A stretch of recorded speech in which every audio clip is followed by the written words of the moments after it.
Bonjour à tous et bienvenue sur Allo fait dodo, le podcast pour les parents, créé par Caroline Ferriol, fondatrice du village Fait Dodo et autrice du grand guide du sommeil de mon bébé. Pour vous sentir épanoui, reposé et surtout serein dans votre rôle de parent, nous interviewons ici des experts, des consultants, des professionnels de la petite enfance et des parents pour répondre à toutes vos questions sur la parentalité. Parce que le mal-être de l'un impacte le bonheur commun, nous vous proposons des solutions concrètes, nuancées et bienveillantes pour trouver votre propre chemin de parentalité. Bonne écoute à tous. Bonjour Fanny et bienvenue sur ce nouvel épisode d'Allo fait dodo. Merci, bonjour. Merci à vous d'avoir accepté notre invitation sur le podcast.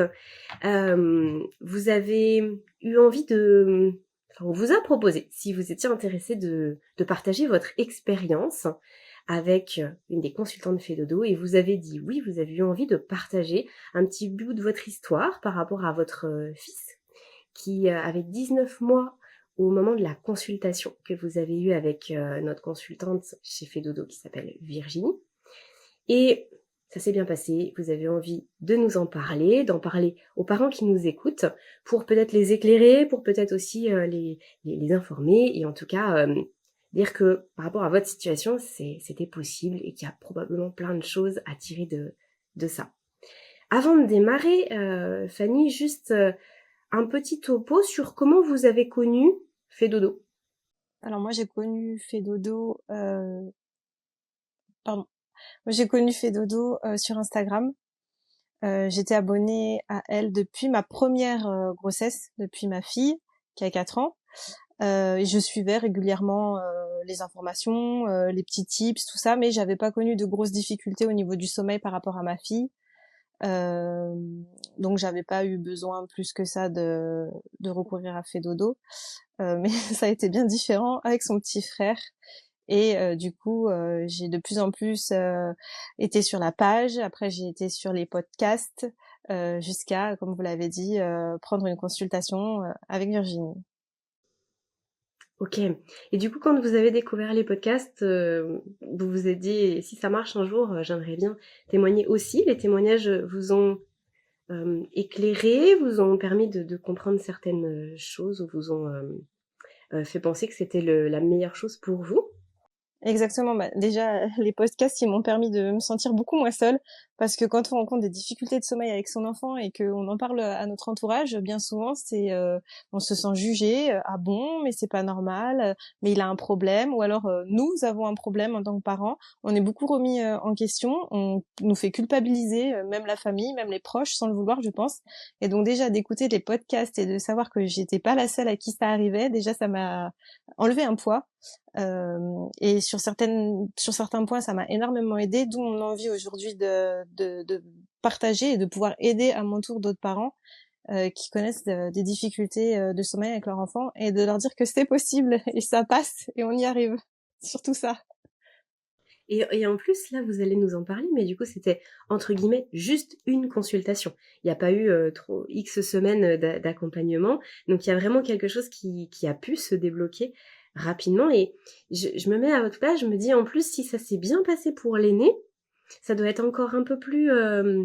ça doit faire poser peut-être encore plus de questions, de se dire, bah, je comprends pas, ça s'est très bien passé pour la première, qu'est-ce qui se passe, pourquoi pour le deuxième, ça fonctionne pas pareil.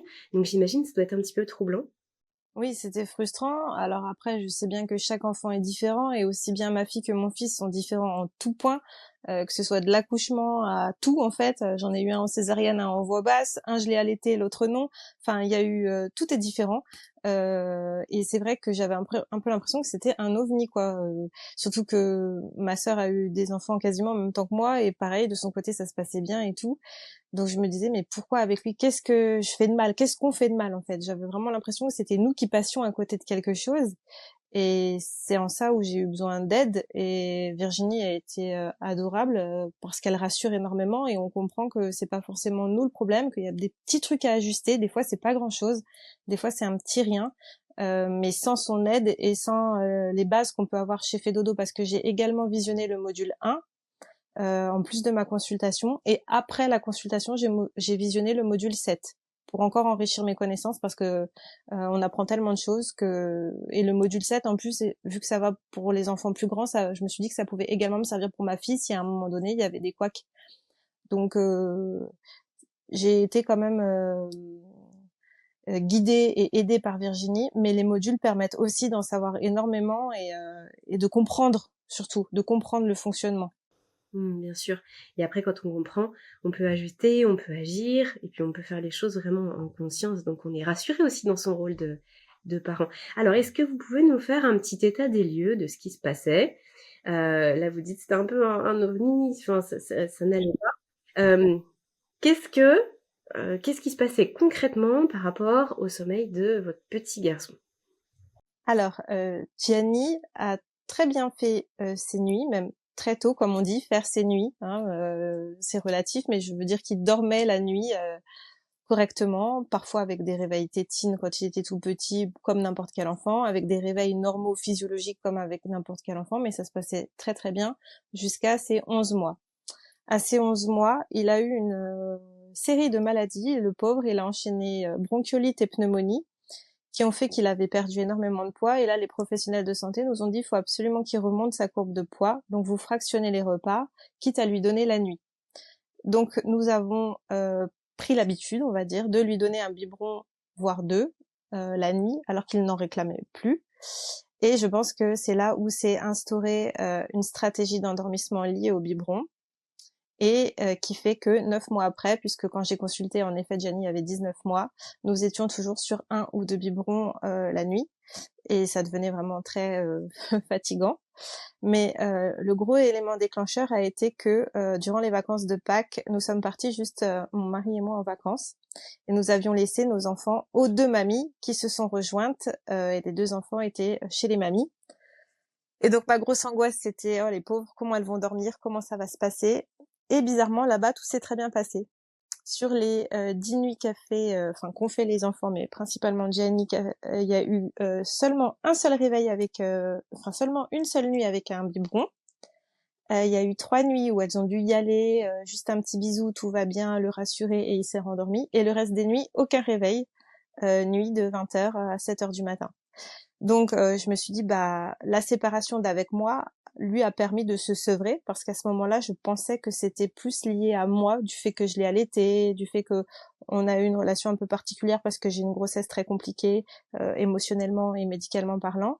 Je pensais que j'étais le problème et qu'il m'associait moi à la nourriture et au biberon et que du coup là ça y est, pendant 10 jours il en avait pas eu et qu'au retour tout serait réglé. Sauf que j'ai vite déchanté dès la première nuit puisque nous sommes rentrés le vendredi matin et dans la nuit du vendredi au samedi, de nouveau, Gianni s'est réveillé en hurlant et j'ai eu beau le bercer, j'ai eu beau tout tenter. Je ne voulais pas lui redonner ce biberon puisqu'il n'en avait pas eu besoin, donc je savais que c'était pas un besoin alimentaire. Et il y a rien eu à faire. Au bout d'une heure et demie, j'ai craqué en pleurs et je lui ai redonné son biberon. Et à ce moment-là, ma belle-mère était chez nous et elle m'a dit, il est méconnaissable. Quand il était chez nous, ce n'était pas comme ça du tout. Il n'y avait pas ces pleurs-là. Je comprends pas. Et, il y a un souci. Il faudrait vous faire aider. Donc là, je me suis dit, je vais pas réfléchir 150 ans. Là, vraiment. En fait, cet échec-là m'a mis un gros coup de massue parce que pour moi, dans ma tête, c'était réglé. Ça y est, c'était bon. L'endormissement, les problèmes de sommeil étaient réglés. On repartirait tous sur de bonnes bases. Et en fait, pas du tout. Donc ça a été dur et c'est là où je me suis dit bon, faut que je me fasse aider par une professionnelle et j'ai décidé de prendre une consultation auprès de Fédodo. Ok. Et le choix entre une consultation ou un accompagnement, du coup, c'est vous qui l'avez fait ou alors c'est Virginie qui vous a orienté en fonction de la situation que vous posiez, qui vous a dit non, finalement la consultation ce sera suffisant? Dans un premier temps, je voulais prendre juste une consultation parce que comment dire, euh, je voulais rester maître de la situation en fait. Je voulais me dire, ok, je vais prendre les conseils, on va m'expliquer, mais après c'est moi qui vais gérer, c'est moi qui vais m'en sortir. Je voulais le régler le problème par moi-même, tout en ayant de l'aide. C'était assez paradoxal dans ma tête. En fait, je vivais vraiment ça comme un échec, et du coup, Voilà, je me suis dit, on va commencer par ça. Et aussi, il y a d'accord, quand même, je vais le dire quand même, c'est que mon conjoint était assez réticent, il y croyait pas, lui. Il m'a dit, je pense que tu peux faire appel à un gourou, à tout ce que tu veux. Jenny, il est comme ça, et ça sera comme ça jusqu'à ses 18 ans. Il se réveillera la nuit pour avoir un biberon, et on est cuit. Et il était très sceptique, en fait. D'autant plus que j'avais quand même amené Jenny voir des ostéos, kinésiologues, biokinergie, j'avais essayé un peu tout, rien ne fonctionnait. Donc là, il m'a dit, bon, écoute, pourquoi pas, mais j'y crois pas. Donc j'ai dit, on va d'abord commencer par une consultation et on verra ce qu'il en ressort. D'accord, ok. Et alors, du coup, vous prenez la consultation. Je prends la consultation. Vous l'avez faite ensemble, du coup, avec votre conjoint? Non, il n'était pas disponible ce jour-là. Mais il m'avait préparé sa petite liste de questions. Alors il m'avait dit oui, mais si elle te dit ça, tu lui dis bien que nous il se passe ça. Donc alors on fait quoi? Voilà. Et il m'avait à chaque fois dit ce qu'il voulait dire et poser et les questions qu'il voulait. Donc du coup j'ai d'abord pris la consultation, mais il m'a semblé nécessaire de visionner le module 1. Donc juste avant d'avoir ma consultation avec Virginie, c'est là où j'ai visionné le module 1 pour avoir le plus de bagages possible au moment de la consultation et qu'elle ait pas à me réexpliquer les bases que j'aurais pu apprendre lors du module 1. D'accord. Donc là, vous faites référence au programme vidéo que propose Dodo et en fonction du coup de l'âge de l'enfant, de la thématique, il y a plusieurs modules qui permettent d'éclairer les parents.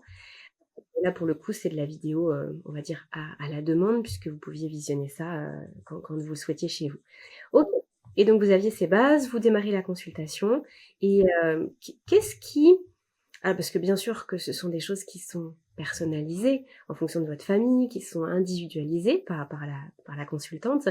Mais est-ce que vous avez envie de nous partager peut-être un élément qui vous a, je sais pas, peut-être le plus surprise ou qui vous a le plus interpellé, qui a vraiment été assez décisif dans ce qui a pu se passer après pour votre fils? Alors, oui, ce qui a été décisif, c'est que Virginie, elle est d'une grande douceur, elle est très claire dans ses explications, tout a été très clair, mais j'ai bien senti que si nous, on n'était pas déterminés, ça ne fonctionnerait pas. C'est-à-dire que on a beau mettre en place tout ce qu'on veut, s'il n'y a pas la cohérence, si le parent n'est pas déterminé, ça marchera pas. Et elle m'a pas menti, elle m'a dit il y aura sûrement des nuits difficiles, les premières nuits peuvent être très dures même, mais il faut entre guillemets, il faut pas lâcher. Donc c'est surtout ça qui m'a motivée et je me suis dit on en a discuté avec mon conjoint. D'ailleurs, on n'a pas commencé le changement tout de suite, on l'a commencé 10 à 15 jours après la consultation parce que je voulais être sûre qu'on soit tous les deux en phase, qu'on soit tous les deux sûrs et déterminés qu'à partir du moment où on mettrait en place le changement, qu'on accompagnerait notre fils, il faudrait pas lâcher, il faudrait pas revenir en arrière parce que là tout tomberait à plat et ça serait encore pire après. Et alors, dans les faits, qu'est-ce qui s'est passé? Est-ce qu'effectivement il y a eu des nuits difficiles? Est-ce que les réveils nocturnes, ils ont tous disparu? Donc là, on enregistre ce podcast, ça fait un petit peu plus un mois et demi maintenant que vous vous êtes fait accompagner. Est-ce que vous voulez nous faire un petit bilan et nous dire un petit peu, d'un point de vue chronologique, comment ça s'est passé pour vous? Oui, donc en effet, j'ai eu la consultation il y a un peu plus d'un mois, mais comme je viens de le dire, j'ai pas commencé tout de suite parce qu'en plus au moment où j'ai eu la consultation, Jenny avait la gastro de l'année, donc c'était pas le moment de d'en plus lui faire un changement radical. Donc c'est pour ça qu'on a attendu aussi 10-15 jours que nous soyons prêts, mais que lui surtout soit prêt. Donc en effet, il y a eu des nuits difficiles. Moi, je pensais que en 4-5 jours, tout irait mieux, tout serait révolutionnaire. Ça a été un petit peu plus long pour notre fils. Euh, les 5 premières nuits ont vraiment été compliquées. Forcément, hein, lui, il n'avait pas son dû, donc il nous l'a bien fait savoir. Et quand on prend une consultation ponctuelle, on a la possibilité, dans le mois qui suit, d'envoyer une question à notre consultante. Donc au bout des 5 jours, j'ai écrit à Virginie en lui disant écoutez, je sais pas ce que je fais de mal, mais c'est catastrophique. Et ensemble, on a réajusté 2-3 petites choses. Et la 6e nuit, ça a été beaucoup mieux. Et à partir de la 7e nuit, Jenny a dormi ses nuits. Ok, d'accord. Donc une semaine. Une semaine. C'est vrai que parfois à mon micro, j'entends des parents, des mamans qui disent oui, effectivement, dès la première nuit ou des 2 nuits. Malgré tout, même quand on pense à 5 ou 6 nuits, et c'est là où je voulais en venir, ce qui me semble vraiment important, c'est qu'en fait, à l'échelle de mois et de mois qu'on peut passer C'est sans rien. sommeil, c'est pas grand-chose en fait. Exactement. Après 9 mois de galère, qu'est-ce que c'est que cette nuit? C'était rien. Mais moi qui avais écouté tant de podcasts sur Allo fait dodo, je me disais, mais mince, pourquoi chez les autres ça a été si rapide et pourquoi chez nous? Enfin, toujours ce sentiment que je faisais quelque chose de mal, en fait. Je pense que ça, c'est ma personnalité. Mais quand on y repense, oui, cette nuit, mais c'est magique. C'est, même si ça avait mis 2 semaines, en fait, c'est magique. Et c'est d'autant plus magique que Jenny a été de nouveau malade il y a une semaine de ça maintenant. Enfin, ça fait une semaine qu'il est guéri, donc il a été malade il y a 2 semaines. Et je me suis dit, mon Dieu, tout va retomber. Enfin, on va repartir à zéro. Ça va être reparti les nuits horribles. Ça va. Et en fait, non, rien n'a changé. Le cadre a été posé tel qu'on l'avait travaillé ensemble. Et Jenny n'a pas bougé, a continué à faire ses nuits et moi aussi. Ben oui, bien sûr. Donc là, quand vous dites faire ses nuits, à quelle heure vous le couchez, à quelle heure il se lève? Alors, je le couche à 19h max. Et le tout début où il a commencé à... Quand je dis faire ses nuits, c'est-à-dire que je n'interviens pas de la nuit. Hein, parce que parfois, j'entends, il y a un petit réveil, il chouine une seconde, il se retourne, il prend sa tétine, il se rendort. Donc, les premiers temps du changement, il se réveillait vers 5h, 5h30. Donc, c'est vrai que c'est tôt. C'est ce qu'on peut appeler un réveil matinal au vu de son heure de coucher. Mais c'était déjà beau pour moi d'enchaîner tout ça. J'avais l'impression d'avoir dormi 8 mois. Et puis de lui-même, il a allongé ses nuits, il a augmenté ses siestes, que ce soit à la maison ou à la crèche. Et par exemple hier, il nous a fait un 18h50, 7h, avec 3 heures de sieste à la crèche. Donc je pense que c'est plus que bien. Effectivement. Effectivement, on dirait qu'il prend plaisir à se reposer. D'ailleurs, c'est une question que je voulais vous poser.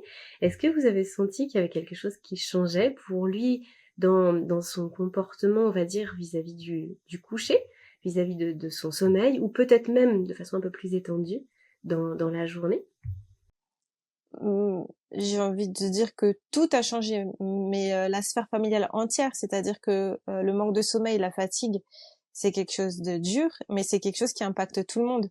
Moi, j'étais sur les nerfs tout le temps, donc ça criait beaucoup à la maison. Il y avait un climat tendu, stressant.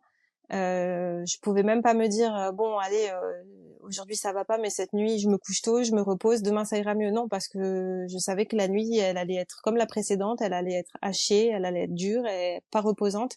Donc j'étais énervée, mon conjoint était énervé. Euh, mon aînée, du coup, bah pareil, elle était énervée, elle subissait les réveils nocturnes de son frère. On essayait de préserver au maximum son sommeil, si bien que nous l'avons transféré dans notre chambre, parce qu'à la base, ils ont qu'une chambre à partager tous les deux. Donc, Julia faisait camping sur un matelas dans notre chambre pour essayer de préserver son sommeil. Donc, tout le monde a vu le bénéfice. Les sourires sont revenus. Aller les récupérer à l'école et à la crèche le soir, c'était devenu un plaisir. Le fameux tunnel du soir, il se passait beaucoup plus sereinement, beaucoup plus calmement. Il y avait plus de crise. On était moins tendu. J'ai même trouvé, et à la crèche, ils m'ont fait la réflexion aussi que l'alimentation de Jenny, l'appétit de Jenny s'était amélioré, comme si, oui, on passait du cauchemar à tout beau tout rose, quoi. Et ça a impacté tout le monde, vraiment tout le monde. Même au travail, on me l'a dit, ouais, toi t'as dormi, t'es de meilleure humeur. Donc jusqu'à mes collègues de boulot, tout le monde a pu bénéficier de ça. Ok. Bah, c'est un partage plein de joie et effectivement, je pense qu'il y a pas mal de parents qui vont se reconnaître, soit parce qu'ils en ont connu des soucis de sommeil et que ça va mieux, soit parce qu'ils sont dedans et qu'ils se disent mais oui, il n'y a plus rien qui est pareil quand on dort pas.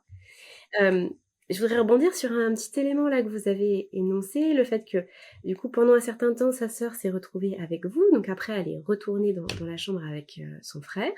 Et comment s'est passée cette transition? Est-ce qu'il y a eu besoin à nouveau d'une adaptation pour lui, du fait qu'il soit plus tout seul dans la chambre, ou est-ce que c'est passé crème? Non, pour l'instant, Julia, elle n'est pas retournée dans la chambre de son frère parce que on voulait attendre que vraiment le sommeil de Jenny se pérennise pour éviter à Julia de faire des allées et venues, de changer de chambre constamment, pour la préserver elle aussi. Donc là, ça fait 1 mois maintenant que ça se passe bien. Dans quelques jours, l'école est terminée. On part en vacances et au retour de vacances, là, Julia réintégrera la chambre avec son frère. Et elle a hâte et elle est contente et je suis sûre que tout se passera bien. Ok, mais c'est très intéressant de voir un petit peu comment vous êtes organisé autour de tout ça. Parce qu'effectivement, c'est quelque chose parfois qu'on oublie, mais parfois ça peut être bien aussi de prendre son temps pour prendre ses marques et puis que vous puissiez tous trouver du confort par la suite. Vous qui avez l'habitude d'écouter les podcasts, Fanny, vous savez que je termine toujours en proposant aux parents de nous partager un petit mot de la fin, de nous dire s'il y avait vraiment une chose à retenir ou quelque chose que vous auriez aimé entendre ou alors qui vous avait fait du bien lorsque vous l'aviez entendu dans des podcasts. Donc je vous laisse le mot de la fin. Alors moi, ce que je veux dire, c'est que vous n'êtes pas seul et tout est possible. Il n'y a aucune... comment on dit? Oui, c'est pas une fatalité. Tout est possible et les enfants savent dormir, on le sait. In utero, ils dorment, donc faut juste trouver le petit truc, mais vraiment et tout passe, tout est possible, tout passe et ayez confiance. Merci beaucoup de nous avoir accordé ce temps sur le podcast, Fanny, pour partager votre expérience. Je vous souhaite Merci à vous. Bonne continuation avec votre famille, de belles vacances du coup qui approchent. Merci. Et puis un bel été. Au revoir Fanny. Merci beaucoup, au revoir. Cet épisode touche à sa fin, il est l'heure de se quitter, mais pas pour très longtemps. On se donne rendez-vous très bientôt avec de nouveaux invités. Pour retrouver l'ensemble des experts du village Fédodo, c'est sur fedodo.fr que ça se passe, comme une fée et comme un dodo. Les liens d'accès à l'ensemble du contenu qu'on vous propose est en bas dans la description du podcast. Vous appréciez le contenu que nous vous proposons sur Allo Fédodo ? Alors dites-le nous, sous forme de commentaires, de partages ou de petites étoiles. Vous participez ainsi à soutenir le podcast et à le rendre encore plus visible sur l'ensemble des plateformes. Et si vous souhaitez témoigner, vous aussi, tant parents, professionnels, alors contactez-nous. Merci et à très bientôt sur Allo Fédodo.